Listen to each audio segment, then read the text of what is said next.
So here on Community Zone, we are, of course, joined by Charlotte Hinksman in her professional capacity as therapist and life coach. Yes, welcome, correct. Charlotte. Thank you very much. Correct. So, Charlotte, what are we talking about this month? Well, I thought it would be a good idea just to cover a little bit of earthquake stuff. Yeah. Oh, the earthquake. I haven't heard about that yet. I know. I was kind of wondering how we're going to, get some good information out there and keep it light-hearted at the same time.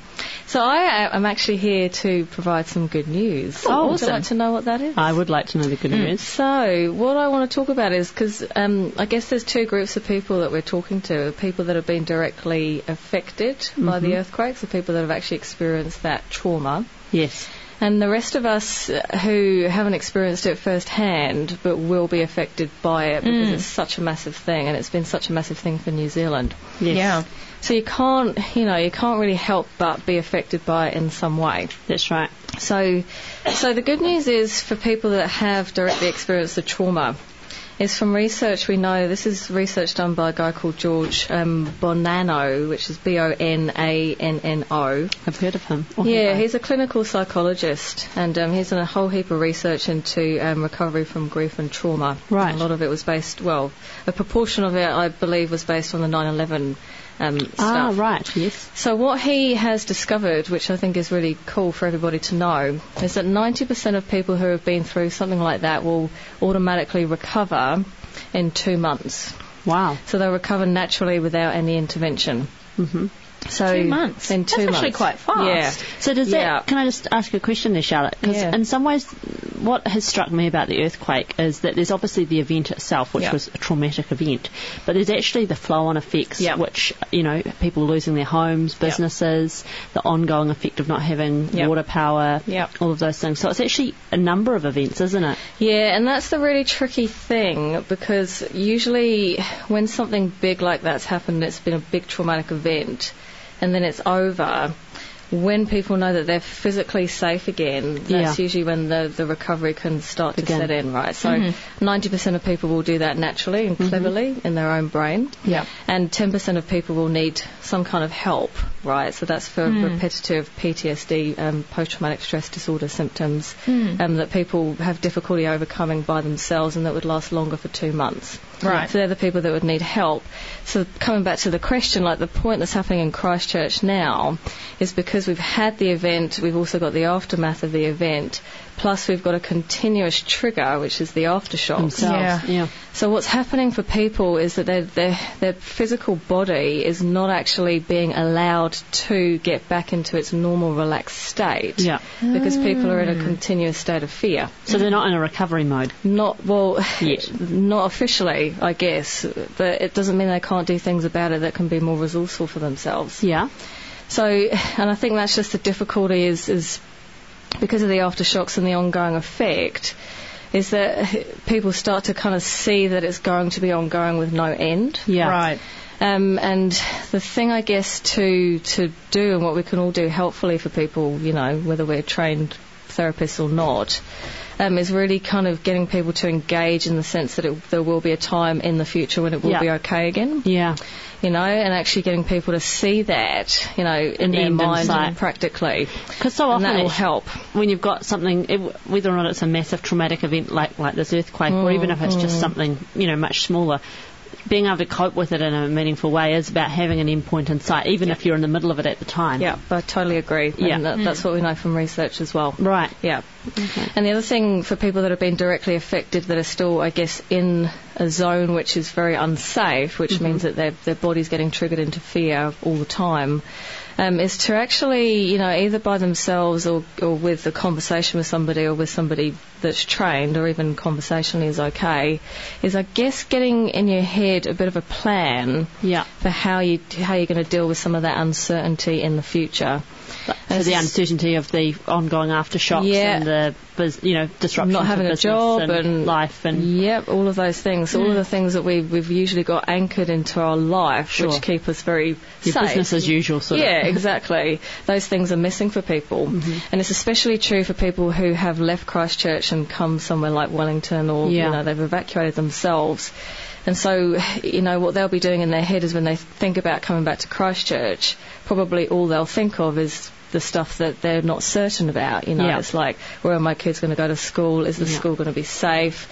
What happens now that I don't have this place to go to work every day? So it's really just about being able to start to hatch a bit of a plan in your head about how you're going to deal with that once you get there. And that's very helpful for people to go through that, because, again, if you're just seeing things as just being this kind of long line with no finish point, then that's not going to help you feel better in that moment. And you stay in that cycle of despair and fear. Yeah, so, it's about being able to see it in your head before the reality of it. Yeah. Because your body and your nervous system respond whether things are actually real and going on at the time or whether you're just imagining them. So visualisation of a time where things are more stable and secure. Yeah, if your brain's visual. Not everybody's is. Okay.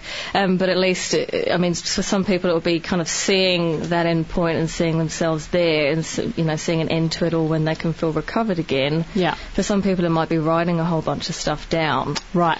And actually writing down, so when I get back to Christchurch, this is how I want to be dealing with the situation. Sure. These are my action steps. Right. And so, it depends on how your brain's wired, because some people are more predominantly visual, some people are more predominantly auditory digital, which is that internal voice stuff, and wordy. So whatever it is that helps you. And actually talking it through with somebody can be really useful as well, because it's quite hard to do this stuff on your own. Yeah, I'm actually quite interested in that point, because I think that, there's that sort of cultural thing around Kiwis not necessarily wanting to talk and express emotion or weakness, or so be vulnerable. So do you think is that in itself something to overcome, like that fear of saying I need help? I think yes, I would absolutely agree that it's something to overcome. When people are in a trauma or kind of crisis mode, sometimes you don't have the luxury, I guess, to kind of think about should I talk to somebody or not. When you're in that survival mode, you're kind of going to be reaching out whether you like it or not, which I guess is a good thing in a way, because it can help you push past those kind of limitations. Yeah. I think certainly one needs to be able to ask for help when one needs it, no matter what. I guess the other thing is in the NLP model, which is different to traditional counselling and psychotherapy models, is talking about how bad it was, or talking about the stuff that you saw, the horrific stuff that you were involved in, doesn't actually help somebody get over the trauma. Yeah. Because all that's doing is reactivating the neural circuits in the brain that's holding those memories. So what you're actually doing is reinforcing the bad feeling by talking about the bad stuff that happened. So we know, again, from research, it's not correlated with recovery from trauma. It's reinforcing the same pattern in the brain. So the best thing to do is be thinking about what you're going to do differently in the future, what your contingency plan is, how you want to deal with the uncertainty, and realising there's an endpoint to it.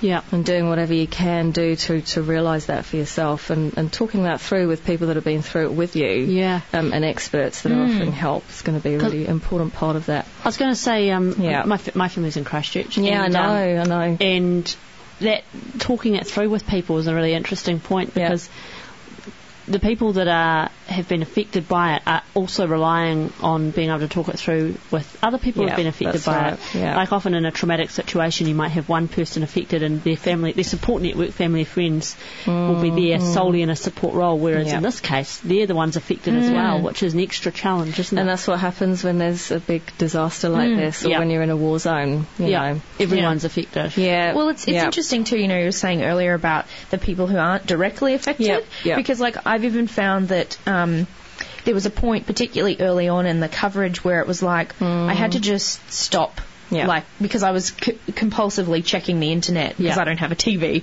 So I was compulsively checking updates and just feeling so overwhelmingly sad and everything about it. And I kind of was like, oh, but I'm not there, so why am I even, why should I feel bad or sad? And but that's a really good point. I wanted to talk about that as well. So for us who haven't been directly affected but undoubtedly are, whether we've got family there or not, it's just, the energy of the whole country, as long as you're a caring human being, you can't help but be affected in some way. And what I experienced on Tuesday 2 weeks ago when it happened, was this kind of compulsion to watch the news to be able to be informed about what was going on. Yeah. And feeling quite distressed by what I was seeing. And then knowing that I had to go to bed because I had a full day of work booked the next day. And I had this weird feeling of, how can I be going to bed and going to sleep when this is happening? Yeah. And it was almost like kind of feeling guilty in a way for not doing more in that moment. Even when all you had actually been doing was just watching and absorbing it. Yeah. Exactly. But there was a kind of a feeling that I had to do that. Yeah. That your pain, that sharing the pain was something. Exactly. That's what it was like. So it's like modern media. Yeah. And we'll talk about that another time. Yeah, that's a whole different discussion. So I had to really talk myself into the, me being distressed right now is not actually going to help anybody. So I had to prioritise being in a good state. I had to make sure that I got enough sleep that night. And I've had to have done that, since then, really. And the thing that I wanted to say about, people like us who are wanting to help is really about, because there's so much going on at the moment in terms of people asking for volunteers and fundraisers and donations, and there's a lot of stuff that we could be doing and can do. And you need to just be able to decide, I guess, how much you're capable of giving above and beyond what you have to do every day.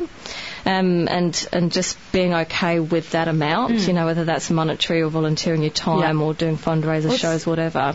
And then don't feel guilty about anything else. It's like, do the best you can and decide what that is and let the rest go. And it's just so important. Boundary around isn't it almost like that sort of model of, when you're on a plane, you put your mask on yourself before you put it on your child or someone else. So it's like... you can't help anyone if you're in just... And it's important for people like me and people that are listening to this who do those kind of helping roles as well. I mean, there's people out there on the ground helping people in that way. And they need to look after themselves as well. Yeah. We all do. I think what you were talking about important as well, Charlotte, made me think... so obviously those people around the country, and I know overseas, I've got friends overseas who have felt exactly what you're talking about in the same way that we over in Wellington have. But actually, it's interesting, even within Christchurch that's going on. I was speaking with my aunt who is in a part of Christchurch that's been relatively unaffected. And I was talking to her about that guilt, and she's like, because she's right there, and she's sort of like, I'm just sitting there, and what can I do? You know, it's happening everywhere in different... I know, it's interesting, eh? It's sort of, very difficult. It's just kind of deciding what you can do, what you're able to offer, and taking it from there.